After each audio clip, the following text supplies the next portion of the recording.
तो आज मैं आपको सुनाने जा रही हूँ बाबर जावेद डार की कहानी समाजी फासले।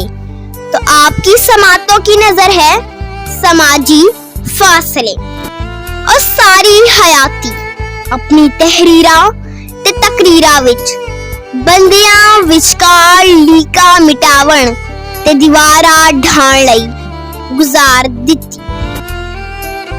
इंसान नो इंसान तो दूर करन वाली हर शै ओनू जहर लगदी सी। यार दोस्तां दियां महफिलां ते अमन मेले जिथे किथे भी होण ओनू कशिशे सकल वांगू अपने वल खिच लेंदे सन। इंसानां विचकार वखाली देंदियां गलवकड़ियां एक दूजे नू दुख दर्द सुनांदे मुखड़े ते मुहब्बत भरियां टिचकरां ओनू समाजी हुसन दे ताज विच लगे चमका मारदे मोती वखाली देंदे। पर ऐ की रोला है करोना करोना करोना।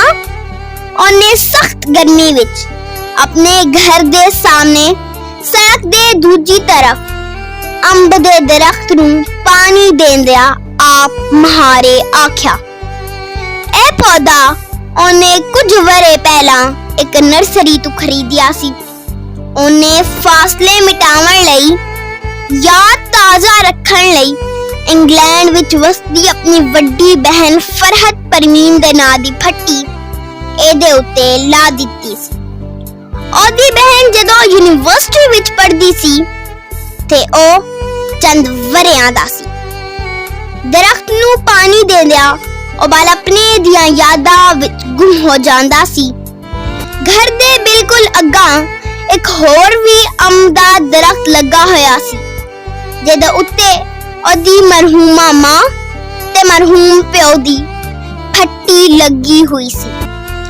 इस तरह लीमू, मुसम्मी, अनार, अंजीर, अमरूद वगैरह सब पौधे उत्ते दूर देश विच वसन वाले बहन भरावां ते अजीजा दियां फटियां लगियां होयां सन।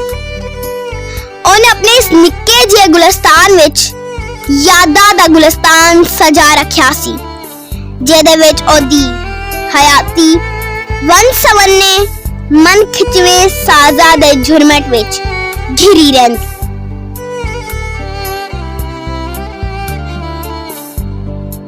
मोबाइल सुनो जानलेवा करोना, अखबार पढ़ो करोना नाल हलाकता, टीवी वेखो करोना दे मुतासरीन दी तादाद, हर पासे करोना दा शोर ते रोले।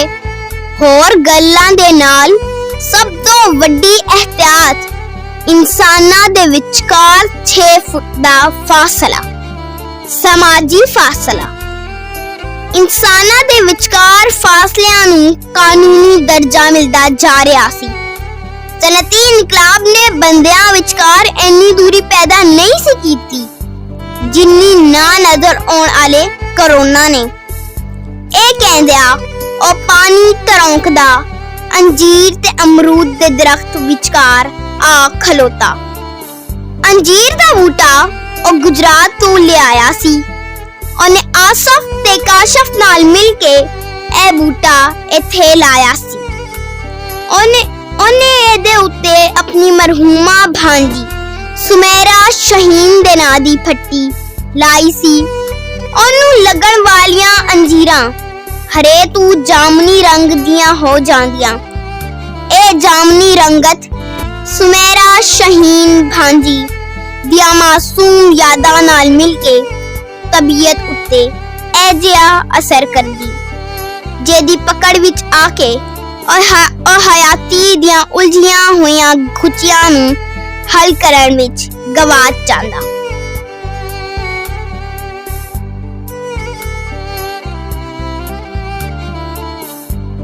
डेढ़ साल नौकरी रह गई है। शुगर ने दफाई निजाम नू भी खासा कमजोर कर दिता है। करोना दा भी शोर है। बालां दियां शादियां भी होण वालियां ने। ओने आप महारे आख्या। ਮਾੜੀਆਂ ਸੋਚਾਂ ਨੇ ਉਹਦੇ ਉੱਤੇ ਹਮਲਾ ਕਰ ਦਿੱਤਾ ਸੀ। ਤਕਰੀਰਾਂ ਦੀ ਤਾਕਤ ਡੋਲਣ ਲੱਗ ਪਈ। ਉਹ ਚਾਰੇ ਪਾਸੇ ਪੈਦਾ ਕੀਤੇ ਰੋਲੇ ਤੇ ਸ਼ੋਰ ਦੇ ਵਜ਼ਨ ਥੱਲੇ ਦਬਣਾ ਸ਼ੁਰੂ ਹੋ ਗਿਆ।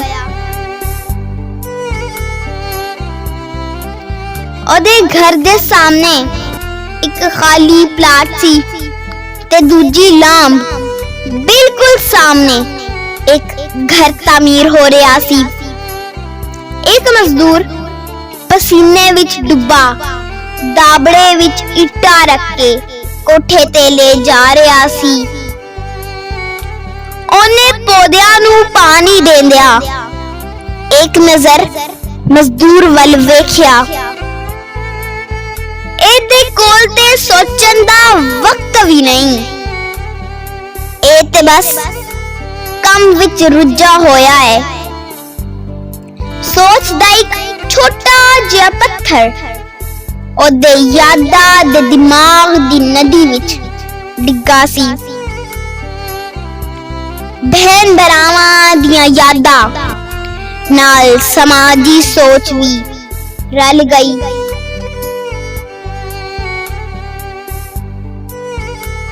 ਉਹਦਾ ਘਰ ਸ਼ਹਿਰ ਤੋਂ ਬਾਹਰ ਸੀ। ਕੋਈ ਇੱਕਾ ਦੁੱਕਾ ਮਕਾਨ ਉਹਦੇ ਘਰ ਦੇ ਦਵਾਲੇ ਬਣਿਆ ਸੀ। ਇਸ ਲਈ ਪਾਣੀ ਲਾਂਦਿਆਂ ਉਹਨੇ ਕਰੋਨਾ ਤੋਂ ਬਚਣ ਲਈ ਮਾਸਕ ਪਾਉਣ ਦੀ ਲੋੜ ਨਾ ਸਮਝੀ।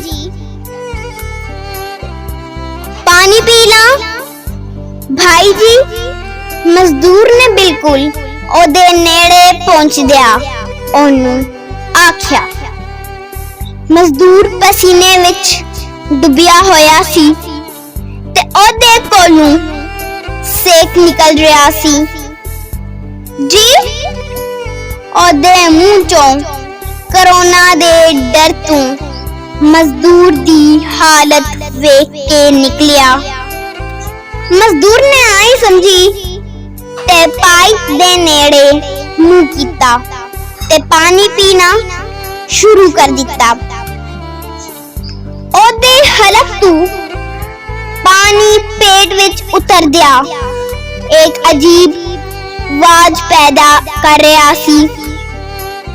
ਮਜ਼ਦੂਰ ਦੀ ਤਰ੍ਹਾਂ ਕਿਸੇ ਦੀ ਸਾਫ਼ ਪਾਣੀ ਦੀ ਸੋਚ ਤੋਂ ਆਜ਼ਾਦ ਸੀ।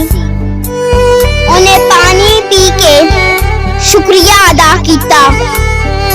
ਇਹ ਮਾਸਕ ਪਾ ਲੈ, ਤੂੰ ਵੀ ਆਪਣੇ ਘਰ ਦਾ ਰੱਖਾ ਹੈ। ਉਹ ਹਰ ਵੇਲੇ ਚੰਦ ਮਾਸਕ ਆਪਣੀ ਜੇਬ ਵਿੱਚ ਰੱਖਦਾ ਸੀ। ਮਜ਼ਦੂਰ ਨੀਮਾ ਜਿਹਾ ਮੁਸਕਰਾਇਆ ਤੇ ਮਾਸਕ ਹੱਥ ਵਿੱਚ ਫੜ ਕੇ ਸੋਚਣ ਲੱਗ ਪਿਆ। ਨਿੱਕੀ ਬਾਲੜੀ ਬਿਮਾਰ ਸੀ। ਮਜ਼ਦੂਰੀ ਨੂੰ ਜੀ ਨਹੀਂ ਸੀ ਕਰਦਾ, ਪਰ ਇੱਥੇ ਨਾ ਆਉਂਦਾ ਤੇ ਬਾਲਾਂ ਦਾ ਢਿੱਡ ਕਿਵੇਂ ਭਰਦਾ। ਭਾਈ ਜੀ, ਮਜ਼ਦੂਰ ਦਾ ਬਾਲ ਤੇ ਜੰਮਦਿਆਂ ਹੀ ਕਰੋਨਾ ਵਿੱਚ। ਮਜ਼ਦੂਰ ਨੇ ਟੁੱਟੇ ਦਿਲ ਨਾਲ ਮਾਸਕ ਮੂੰਹ ਤੇ ਲਾਂਦਿਆਂ ਆਖਿਆ। ਇਹ ਸੁਣਦਿਆਂ ਹੀ ਪਾਣੀ ਦਾ ਪਾਈਪ ਉਹਦੇ ਹੱਥੋਂ ਡਿੱਗ ਪਿਆ।